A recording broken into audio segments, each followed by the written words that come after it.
Master Grade Sinanju Stein. Hey, what's up again, everybody? It's Robert 184, 2Rs, 2Bs, gundam.tk, with the focus back on Gundams here as I'm continuing my look at the parts for the Master Grade Sinanju Stein. I've been very impressed with the body parts so far. Let's see how the extras are going to add on to this kit. The backpack for me is going to be a mixed bag here of impressions. First of all, you're going to have a great attachment point there as you just drop it into the back and slide it down. When you look at it from the front though, you're going to see that these parts here can move all over the place. You've got this lower section, this upper section, this can move up and down, and this part can close up about this much, and so that's going to allow for some pretty dynamic stuff, as you can either have him whooshing off this way, or you can set them off like this, and either way, whatever you're going to do, when they're pointed up over those big bulky shoulders, I think they're going to look good. And when you come to the back, the mixed bag comes in here because look at that power. You're going to have an incredible amount of thrust there thanks to these just single gray pieces there, but you're going to drop the red parts there right in the middle of them, and they're going to look fantastic for it with the three colors in short order. Down here, these parts are not going to be all that exciting. You are going to have a couple pieces when you put them together with a solid gray attachment point there. But I think my only disappointment with these is that when you've got something like this, it just seems from the outside that these are designed to be hidden in a way. So you could have everything fold up, and the fact that these are not designed to fold up is probably going to help them overall with the posability, as you can see that you can move the top parts here without moving the thrusters, and then you can still move these parts up and down and all around over the place, and you've still got the freedom to move these. So you've got almost infinite posability here if you wanted to have a pose where it was all folded up before he revealed his big thrust here. It's not something that you're going to have an option for, but then again, we're always going to be looking at it this way, so as long as that looks good, and the posing looks good, who cares really if you can't hide it? And hello new Gundam here, all over the place. This is not fully complete here, the high beam rifle, but I gotta say it's looking pretty sharp, although you'll notice that it's going to be very white when it's completed here. Down here you're going to have the attachment point, just pop that out, you can see that you'll be able to put the trigger finger in there. Some nice gray parts here are going to be exposed, and it's made out of more plastic than you'd think when you put it all together. Don't expect any cool gimmicks though, like the tall geese, but if you wanted to go and paint up the insides here, I think you could make something pretty special out of that. Unfortunately, even if you did go paint it up, for somebody who's lazy like me, you're just going to end up covering it up here, but they are still going to give you the pluses of having a few lining opportunities there on the inside, and just by revealing this much gray, you can see that it's definitely going to break up what could be otherwise monotonous and white. And then you've got these two large white pieces down here. Then when you pop it on, you are going to have something that definitely looks like it should be in the hand of a heavy weapon system. I just wish it came on a plate out of its own so that we'd have an indication that that could be coming out soon. But if you want to talk about taking the best of the new and just stylizing it up here for the 2000s, first of all, water slides there for the Anaheim electronics down here. I didn't put on the lower one, but this is a large one down here and another one up there. It's going to be a little bit tricky even if you look very carefully at Bandai's box to get everything lined up because the A and the E are just going to be a little bit offset from that.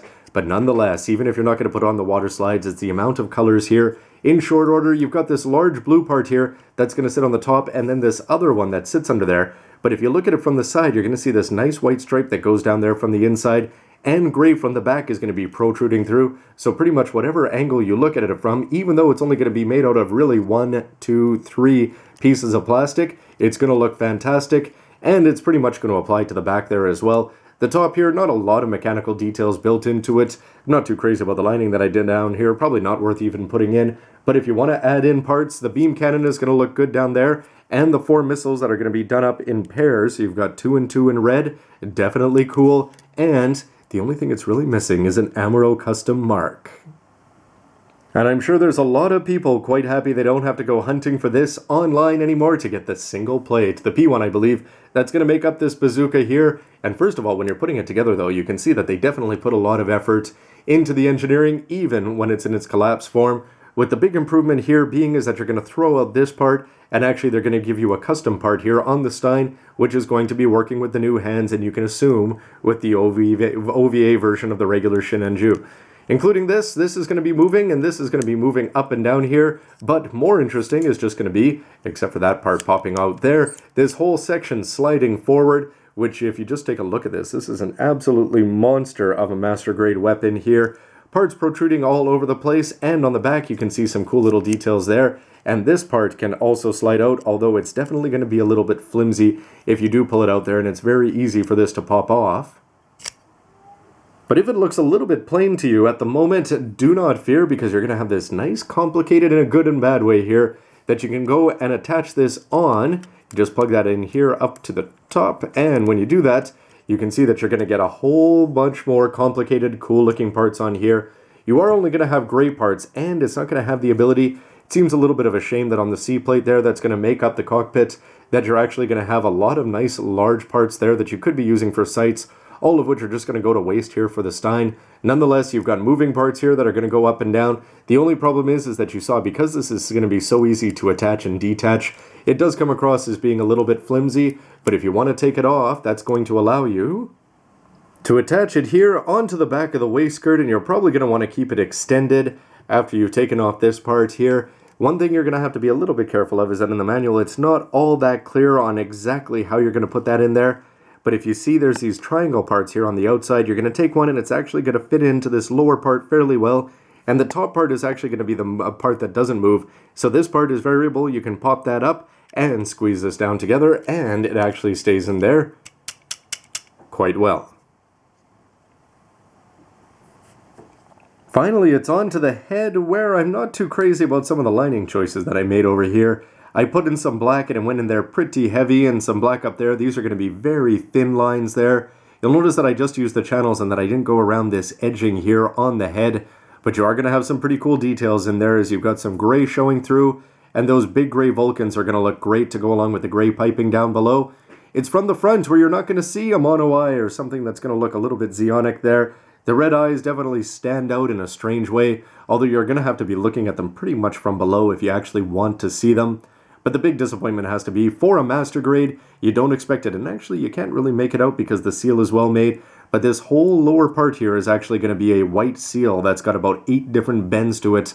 It's actually going to be part of this gray part that when you put it in, you can make out there just where these parts are a little bit separated. So you're going to put it on and you're going to seal it all up. So if you had a gray part on there, I think it would sort of break up the color monotony there, or you could paint it up in white to actually have it look proper. But nonetheless, it does a pretty good job of covering. It's just going to be a question of how much black lining you want to put on the face and under the eyes here, but it is going to look a little bit strange here. Not to see either a cool Xeon antenna's commander's antenna on there, or a Gundam V-fin. We've just sort of got something that's looking a little bit stumpy, but nonetheless, the similarity to the Unicorn Gundam in its Unicorn mode there, I'd say this is looking okay and very unique.